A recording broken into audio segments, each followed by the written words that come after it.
गौतम बुद्ध का असली नाम सिद्धार्थ था और वे शाक्य वंश के राजा शुद्धोधन के पुत्र थे। उनका जन्म शाम बीहू उनका जन्म लगभग 523 ईसा पूर्व नेपाल के लुम्बिनी में हुआ था। बचपन से ही सिद्धार्थ को एक राजकुमार की तरह पाला गया और उन्हें हर प्रकार की सुख सुविधाएं प्रदान की गईं ताकि वे संसार के दुखों से दूर रहें।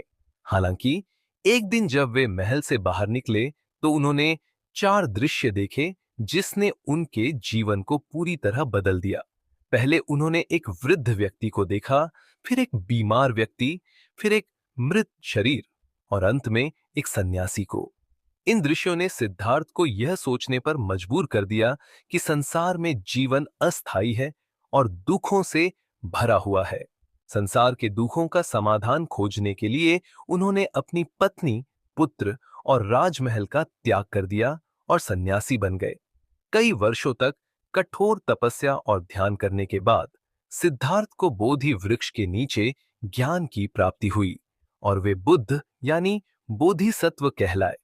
ज्ञान प्राप्त करने के बाद बुद्ध ने मध्य मार्ग का उपदेश दिया, जो न तो अति विलासिता में और न ही अति तपस्या में था।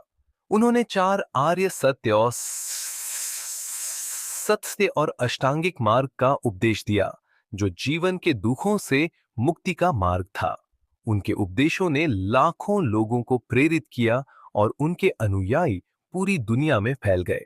गौतम बुद्ध की कहानी हमें यह सिखाती है कि सच्चा सुख और शांति बाहरी सुख सुविधाओं में नहीं, बल्कि आंतरिक शांति और आत्मज्ञान में है।